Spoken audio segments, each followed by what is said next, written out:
Hello students, this is Bhavita Pawar, Assistant Professor of Commerce, Government College for Girls, पिल्लू Kheda Jind. Students, आज का हमारा topic है contract of bailment and pledge, means निक्षेप तथा गिरवी के अनुबंध।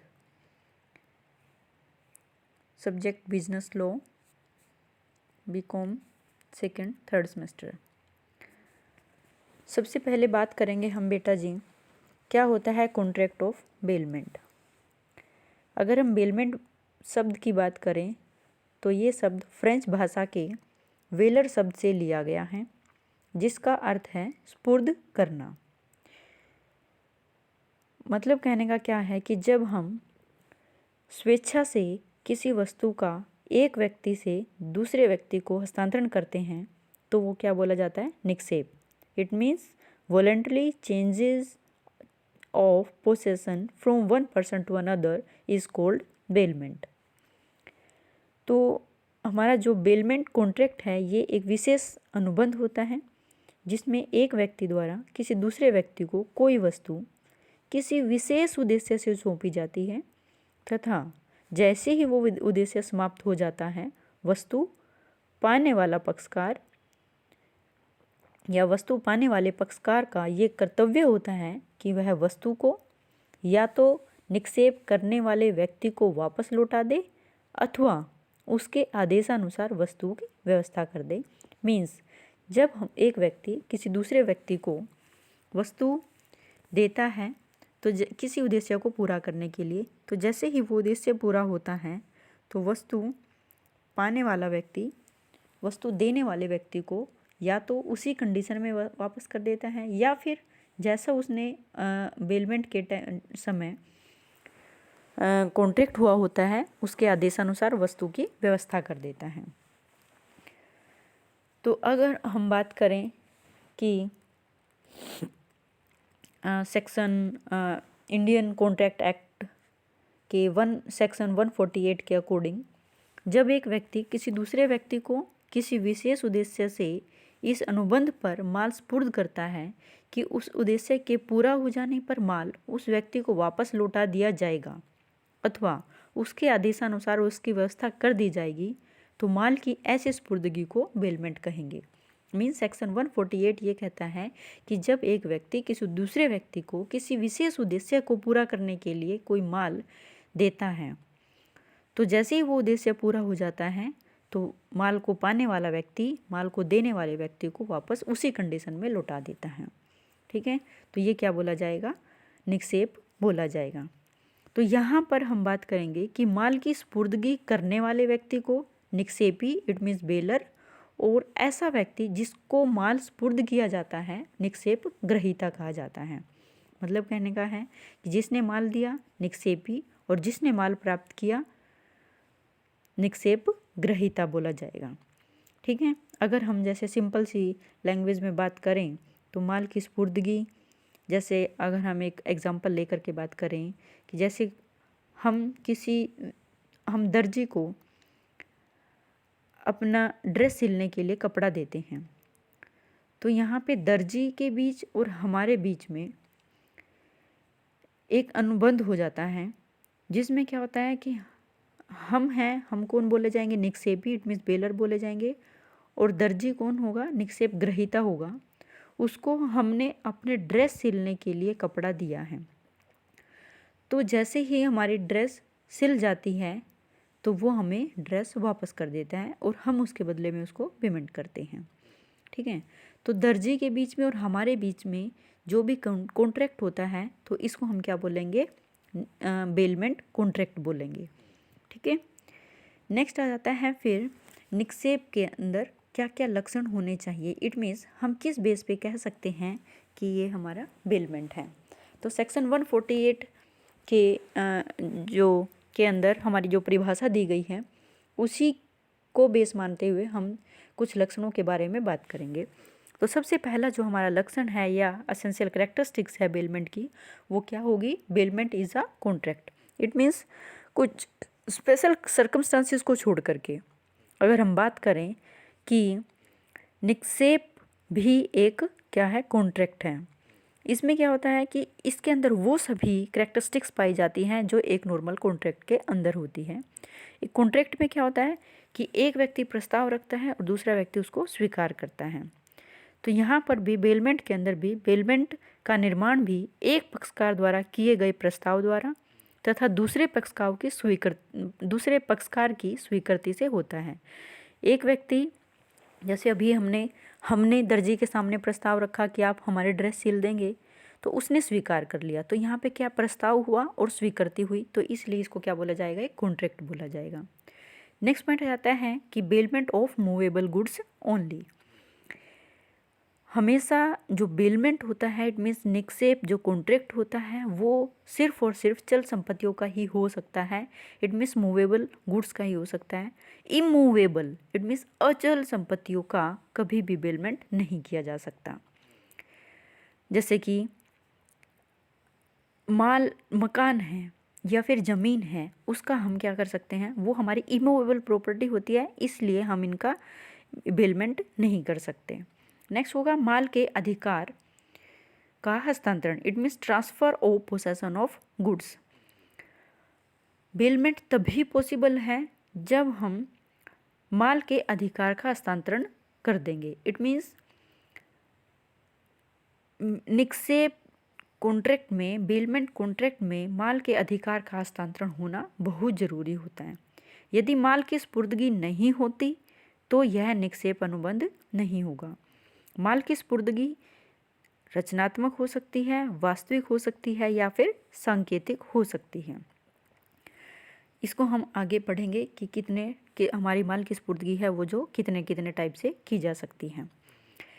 नेक्स्ट होगा टेम्परेरी पर्पस। इट मीन्स माल की स्पुर्दगी है वो किस पर्पस से होगी, वो सिर्फ और सिर्फ परमानेंट पर्पस से ना होकर के टेम्परेरी पर्पस से ही की जाएगी। माल के इट मीन्स माल का जो अधिकार है उसका जो हस्तांतरण है किसी अस्थायी उद्देश्य के लिए होना चाहिए, जैसे माल की केवल रखवाली के लिए अथवा कुछ समय तक प्रयोग के लिए। ठीक है, ऐसा हस्तांतरण स्थायी उद्देश्य के लिए नहीं होना चाहिए।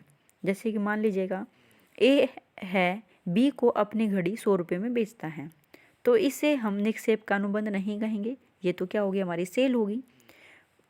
और निक्षेप अनुबंध में स्वामित्व का हस्तांतरण नहीं होना चाहिए। स्वामित्व निक्षेपी ही होना चाहिए, ना कि निक्षेप ग्रहीता। नेक्स्ट क्या होगा, delivery of goods to other person. माल की स्पुर्दगी किसी दूसरे व्यक्ति को होनी चाहिए, स्वयं को नहीं, तभी हम कहेंगे कि बेलमेंट कॉन्ट्रैक्ट है। मीन्स कहने का क्या है कि अगर हम बात करें कि हमने कहा कि माल की स्पुर्दगी अन्य व्यक्ति को होनी चाहिए। अगर हम यहाँ पर एक एग्जांपल लें कि इंद्र कुमार बनाम स्टेट ऑफ उत्तर प्रदेश का मामला है, यहाँ पर अगर इस मामले में एक व्यक्ति ने अपना सामान बस की छत पर रख दिया था। निर्णय दिया गया कि यह निक्षेप अनुबंध नहीं था क्योंकि माल की स्पुर्दगी एक व्यक्ति से दूसरे व्यक्ति को नहीं की गई थी। मतलब कहने का क्या है कि यहाँ पर माल का हस्तांतरण नहीं किया गया, ये क्या है, व्यक्ति ने अपना सामान बस की छत पर रखा, तो यहाँ पे स्वामित्व का हस्तांतरण नहीं हुआ और ना ही माल की स्पुर्दगी हुई। उसने अपने लेवल पे ही वहाँ पे बस की छत पर रखा था। यहाँ पे ना तो प्रस्ताव रखा गया और ना ही स्वीकृति हुई, तो इसलिए हम यहाँ इसको क्या बोलेंगे, बेलमेंट कॉन्ट्रैक्ट नहीं बोलेंगे। तो बेलमेंट कॉन्ट्रैक्ट सिर्फ और सिर्फ तभी पॉसिबल है जब माल की स्पुर्दगी किसी अन्य व्यक्ति को होगी। ठीक है, नेक्स्ट पॉइंट क्या है कि right of return of goods in species. It means निर्दिष्ट वस्तु को वापस पाने का अधिकार। जब हम माल की स्पुर्दगी करते हैं तो जैसे ही हमारा उद्देश्य किसी पर्टिकुलर उद्देश्य के लिए की जाती है स्पुर्दगी, जैसे ही माल का उद्देश्य स्पुर्द करने का उद्देश्य पूरा हो जाता है तो माल निक्षेप ग्रहीता द्वारा निक्षेपी को वापस कर दिया जाता है। तो निक्षेप की परिभाषा के अकॉर्डिंग माल का हस्तांतरण इस शर्त के साथ किया जाता है कि जैसे ही उद्देश्य पूरा होगा निक्षेपी को माल वापस कर दिया जाएगा। ठीक है, तो ये थे हमारे क्या अगर ये सभी करेक्टरिस्टिक्स होंगी तो ही हम बेलमेंट मानेंगे, अदरवाइज बेलमेंट नहीं होगा। नेक्स्ट पॉइंट आ जाता है delivery of goods in contract of bailment, कि हम अपना माल जो स्पुर्द करते हैं वो किस टाइप से कर सकते हैं, या माल की स्पुर्दगी किस प्रकार की जा सकती है। जैसे कि हमने पढ़ा कि सेक्शन 149 के अकॉर्डिंग क्या कहते हैं, निक्षेप ग्रहीता के लिए माल की स्पुर्दगी किसी भी ऐसे कार्य के लिए हो सकती है जिसका प्रभाव यह हुआ कि माल किसी ऐसे व्यक्ति के अधिकार में पहुंच जाए जो कि निक्षेप ग्रहीता की ओर से उसे रखने के लिए अधिकृत है। मतलब कहने का क्या है कि यहाँ पर जो बेली है, माल की स्पुर्दगी किसी भी ऐसे कार्य के करने से हो सकती है जिसका प्रभाव यह हो कि माल निक्षेप ग्रहीता अथवा किसी ऐसे व्यक्ति के अधिकार में पहुंच जाए जो कि निक्षेप ग्रहीता की ओर से उसे रखने के लिए अधिकृत है। मतलब माल है बेलर की साइड से बेली को हस्तांतरित हो जाना चाहिए। बात आती है कि हस्तांतरण कितने प्रकार या स्पुर्दगी कितने प्रकार से हो सकती है। ये फर्दर 3 टाइप से हो सकती है। वास्तविक स्पुर्दगी, दूसरा है रचनात्मक स्पुर्दगी, नंबर 3 है सांकेतिक स्पुर्दगी। पहले अगर हम बात करें कि वास्तविक स्पुर्दगी, जिसको हम एक्चुअल डिलीवरी कहते हैं, यह इसका मतलब क्या है कि जब माल एक्चुअल रूप में, इट मीन्स वास्तविक रूप से निक्षेप ग्रहीता, इट मीन्स बेली को सौंप दिया जाए तो ये वास्तविक स्पुर्दगी बोली जाएगी। मतलब कहने का क्या है, हमने अपना कपड़ा दर्जी को दे दिया, तो जब हमने अपना माल दर्जी को दे दिया तो इसका मतलब क्या हुआ, कपड़ा दे दिया, तो ये क्या होगी, एक्चुअल डिलीवरी हो गई। ठीक है। दूसरा क्या हो सकता है, अगर मान लीजिएगा कोई व्यक्ति अपना रेडियो मरम्मत के लिए देता है, तो जब हमने अपना रेडियो दे दिया अगली पार्टी को मरम्मत के लिए, तो ये क्या होगी, हमारी वास्तविक स्पुर्दगी हो गई। दूसरा होता है रचनात्मक स्पुर्दगी। रचनात्मक स्पुर्दगी का मतलब क्या होता है, इसमें वस्तु को भौतिक रूप से एक व्यक्ति से दूसरे व्यक्ति को हस्तांतरित, मतलब कहने का कि एक्चुअल जो हमारी डिलीवरी होती है, वास्तविक स्पुर्दगी होती है, उसमें तो क्या होगा कि माल को एक्चुअल में एक व्यक्ति से दूसरे व्यक्ति को हस्तांतरित कर दिया जाता है। बट जो रचनात्मक delivery, it means constructive delivery होती है, उसमें ये जरूरी नहीं है। यदि वस्तु पर पहले से ही किसी व्यक्ति का अधिकार हो और वह उसे निक्षेप ग्रहीता के रूप में अपने पास रखना स्वीकार कर ले, तो वह वस्तु का वास्तविक हस्तांतरण न किए जाने पर भी निक्षेप अनुबंध के लिए उचित स्पुर्दगी मानी जाएगी। मान लीजिएगा कि राम है, अपना एक रेडियो खरीदता है और उसका कैबिनेट बनवाने के उद्देश्य से माल को विक्रेता के पास ही छोड़ देता है। देखो यहाँ पर क्या हुआ कि माल उसने खरीद भी लिया और फिर भी अभी तक माल उसके पास ही, दुकानदार के पास ही है। क्यों? क्योंकि उसने उसका कैबिनेट बनवाना है। तो यहाँ पे क्या रहेगा कि माल की हस्तांतरण तो हो गया, स्वामित्व का हस्तांतरण तो हो गया, परंतु एक्चुअल में डिलीवरी नहीं हुई और यहाँ अभी माल उसी के पास है। ठीक है। तब भी विक्रेता निक्षेप ग्रहीता और निक्षेप जो है, जिसने माल लिया है, राम है, वो निक्षेपी कहा जाएगा। दोनों के बीच में बेलमेंट कॉन्ट्रैक्ट हुआ है, पर जो स्पुर्दगी हुई है वो क्या हुई है, कंस्ट्रक्टिव स्पुर्दगी हुई है, डिलीवरी हुई है। थर्ड आता है सांकेतिक स्पुर्दगी। इसमें क्या होगा कि जब माल का भौतिक हस्तांतरण न करके कोई ऐसा कार्य किया जाता है जिसके द्वारा वस्तु निक्षेप ग्रहीता अथवा उसके प्रतिनिधि के अधिकार में आ जाए, अर्थात उस पर कब्जा बन जाए, तो उसे सांकेतिक स्पुर्दगी कहेंगे। जैसे कि मान लीजिएगा गोदाम में जो माल रखा होता है उसकी चाबी हम चौकीदार को दे देते हैं, तो गोदाम में रखे हुए माल की देखभाल करने के लिए हमने चाबी सौंप दी, तो ये क्या होगी, सिंबॉलिक डिलीवरी हो गई। या वाहन में जो हमने माल लदाया हुआ है उसके अधिकार पत्र सुपुर्द कर देना, तो ये भी क्या होगी, सिंबॉलिक डिलीवरी हो गई। नेक्स्ट टॉपिक आता है types of contract of bailment.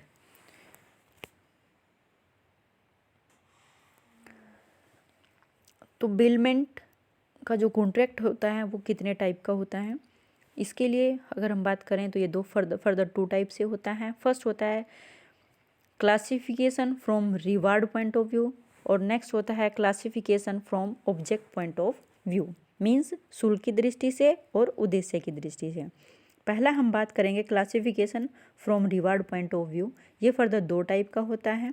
First होता है सशुल्क निक्षेप और दूसरा होता है निःशुल्क निक्षेप। जैसा कि नाम इंडिकेट कर रहा है, सशुल्क निक्षेप, इसमें माल की स्पुर्दगी की जाती है और मीन्स जब निक्षेप की शर्तों के अनुसार निक्षेप के लिए कोई शुल्क दिया जाता है, अर्थात जब निक्षेपी अथवा निक्षेप ग्रहीता को कोई ना कोई पारिश्रमिक मिलना होता है, निश्चित होता है कि अगर हम ये काम करेंगे तो उसके बदले में ये पारिश्रमिक मिलेगा, तो वहाँ पर उसको हम बोलेंगे सशुल्क निक्षेप।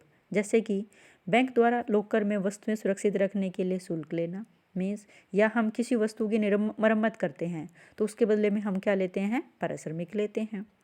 क्लियर? तो ये हो गया सशुल्क निक्षेप। दूसरा होता है निःशुल्क निक्षेप। इट मीन्स निःशुल्क, नेम इंडिकेट कर रहा है जहाँ पर किसी भी टाइप के कोई शुल्क का प्रावधान नहीं है।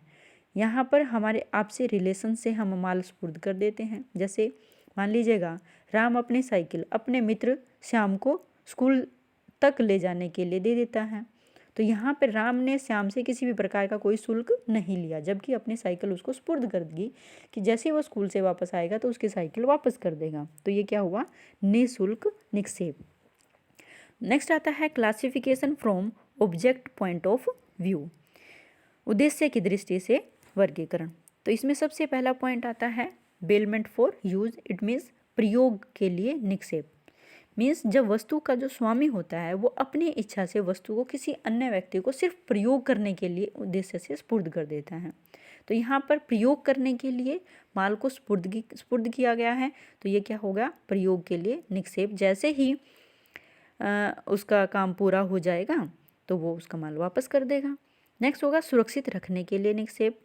जब निक्षेपी, इट मीन्स बेलर, किसी वस्तु को केवल सुरक्षित रखने के उद्देश्य से निक्षेप ग्रहीता को सुपुर्द कर देता है, तो यह सुरक्षित रखने का निक्षेप बोला जाएगा।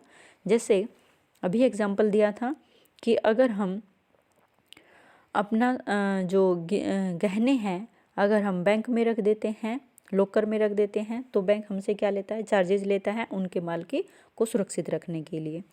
नेक्स्ट पॉइंट आ जाता है दूसरे स्थान को ले जाने का निक्षेप। मीन्स कहने का बेलमेंट फॉर कैरेज। जब वाहक संस्थाओं को, जैसे कि हमारे कैरेज वगैरह होते हैं या लोरी वगैरह होती हैं, वो सामान की स्पुर्दगी इस दृष्टिकोण से की जाए कि वह सामान एक स्थान से दूसरे स्थान पर पहुंचा दे, तो इसे सामान ले जाने वाले निक्षेप कहेंगे। जैसे रेलवे कंपनी है, ट्रांसपोर्ट कंपनी है, वो हमारे सामान को एक स्थान से दूसरे स्थान तक ले जाती हैं, तो इसको क्या बोलेंगे, bailment for carriage. Next point है स्वरूप परिवर्तन के लिए निक्षेप। It means bailment for alteration in shape. जब कोई व्यक्ति किसी दूसरे व्यक्ति को वस्तु इसलिए सौंपता है कि वह उस वस्तु का रूप परिवर्तित कर देगा, तो इसे स्वरूप परिवर्तन के लिए निक्षेप कहेंगे। जैसे कि अगर हम बात करें कि कपड़ा देते हैं ड्रेस सिलवाने के लिए, हमने सिंपल कपड़ा दिया, अब उससे हमारी ड्रेस सिल करके आ गई, तो इससे क्या हुआ, कपड़े का स्वरूप चेंज होगा। या फिर अगर हम गेहूं से आटा पिसवाते हैं तो वो भी क्या होगा, हमारा जो हमने वस्तु जो दी है उसके का स्वरूप चेंज हो जाता है। नेक्स्ट होता है मरम्मत के लिए निक्षेप, बेलमेंट फॉर रिपेयर। यदि कोई वस्तु किसी अन्य व्यक्ति को मरम्मत के लिए स्पुर्द की जाती है, मतलब कहने का क्या है कि अगर हम कोई वस्तु देते हैं किसी दूसरे व्यक्ति को कि इसकी मरम्मत कर दें, तो वो मरम्मत के लिए क्या बोला जाएगा, निक्षेप बोला जाएगा। जैसे कि अगर हमें अपना घर का फ्रीज है, कूलर है या फिर फर्नीचर है, अगर उसकी रिपेयर करानी है तो वो क्या होगा, और रिपेयर करा करके वो हमारे माल को एज इट वापस कर देगा, तो क्या रहेगा, वो बेलमेंट फॉर रिपेयर बोला जाएगा। नेक्स्ट होगा गिरवी द्वारा निक्षेप, बेलमेंट बाय प्लेस। इसमें क्या होगा, जब कोई ऋणी जमानत के लिए कोई वस्तु ऋणदाता को गिरवी रखने के लिए सौंपता है। मतलब कहना क्या, अगर हमने कोई हमें पैसे चाहिए तो हम उन पैसे लेने के बदले अपनी कोई चीज़ गिरवी रख देते हैं, तो वह निक्षेप ऋण की जमानत के लिए किया गया निक्षेप माना जाएगा। जैसे ऋणदाता के पास अपने कोई प्रॉपर्टी रख देता है या ज्वेलरी रख देता है, तो वो क्या होगा, गिरवी द्वारा निक्षेप बोला जाएगा। ओके गाइस, आज का टॉपिक यहाँ तक है। Thank you.